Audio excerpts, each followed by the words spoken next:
حارات میں حضور علیہ السلام کی اولاد سے ایک شہزادی بیوہ ہو جاتی ہے تو وہ اپنے بچوں کو لے کر کے سمرقند میں آتی ہے اور پوچھتی ہے کہ یہاں کوئی شخص ہو جو مجبور لوگ مفلوک الحال لوگوں کی مدد کرتا ہو۔ تو لوگوں نے بتایا کہ یہاں دو بڑے سخی لوگ ہیں، ایک مسلمان ہے اور ایک مجوسی ہے۔ تو اس نے کہا مجھے تو مسلمان کے پاس ہی جانا چاہیے، اور گئی اور کہا کہ میں مفلوک الحال ہوں، میرا خاندان رسول صلی اللہ علیہ وآلہ وسلم سے تعلق ہے، غریب الدیار ہوں، شوہر کا سر سے سایہ اٹھ گیا ہے، یہ بچے ہیں، تو آپ اگر میری مدد کر دیں تو میری سفید پوشی کا بھرم باقی رہے۔ تو اس نے کہا کہ بہت سارے لوگ آتے ہیں اور اس طرح کی باتیں کرتے ہیں، تم بتا سکتی ہو کہ تمہارے پاس کیا ثبوت ہے خاندان رسول سے ہونے کا؟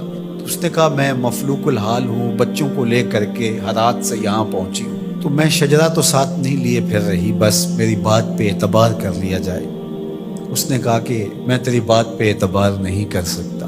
خیر وہ وہاں سے اٹھی اور اس مجوسی کے پاس چلی گئی اور اس کو جا کے بتایا کہ مفلوک الحال ہوں، یہ میرے چھوٹے یتیم بچے ہیں، میں رسول کریم صلی اللہ علیہ وآلہ وسلم کی اولاد سے ہوں، تو آپ اگر میری مدد کر دیں۔ تو اس نے انتظام کر دیا ایک چھوٹے سے گھر کا، اور جو ضروریات کی چیزیں تھیں وہ وہاں پہنچا دی۔ یہ بھی سو گیا اور وہ مسلمان تاجر بھی سو گیا۔ ابن جوزی لکھتے ہیں کہ جب رات ہوئی تو اس مسلمان تاجر نے، سخی نے، خواب میں جنت کے منظر کو دیکھا کہ ایک خوبصورت محل ہے جس کے پاس حضور نبی رحمت صلی اللہ علیہ وآلہ وسلم کھڑے ہیں۔ تو یہ آگے شوق سے بھرا اور کہا حضور یہ محل اگر آپ مجھے عطا کر دیں۔ تو فرمایا یہ ایک مسلمان کا ہے۔ تو کہا میں بھی تو مسلمان ہوں۔ فرمایا تیرے مسلمان ہونے کا ثبوت کیا ہے؟ آنکھیں کھل گئیں، ماضی کا سارا قصہ ذہن میں تازہ ہو گیا، اور وہ جو لفظ کہے تھے کہ تیرے سیدہ ہونے کا ثبوت کیا ہے، وہ لفظ احساس پہ ہتھوڑے برسانے لگے اور نکال دیا گیا دربار رسالت سے۔ صبح ہوئی تو ڈھونڈتا پھرتا ہے کہ کل یہاں کوئی سید زادی اپنے بچوں کو لے کر کے آئی تھی، کسی کو پتہ ہو تو لوگوں نے بتایا کہ وہ فلاں مجوسی ساہوکار اور سخی جو ہے اس کے پاس ہے۔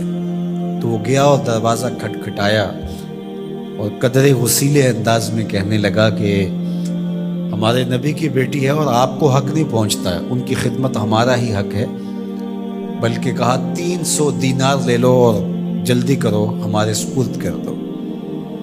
تو اس نے مسکرا کے دیکھا، کہا کہ میں نے تو انڈٹھا سودا کیا تھا، اب تو منظر دیکھ چکا ہوں، جہاں رات آپ کو دھکے دے کر نکالا گیا وہاں مجھے وعدہ دیا گیا کہ تو نے میری بیٹی کی خدمت کی ہے، تجھے اور تیری نسل کو جنت کی ضمانت دی جاتی، اور میں تو حضور کے ہاتھ پہ کلمہ پڑھ کے اسلام قبول کر چکا ہوں۔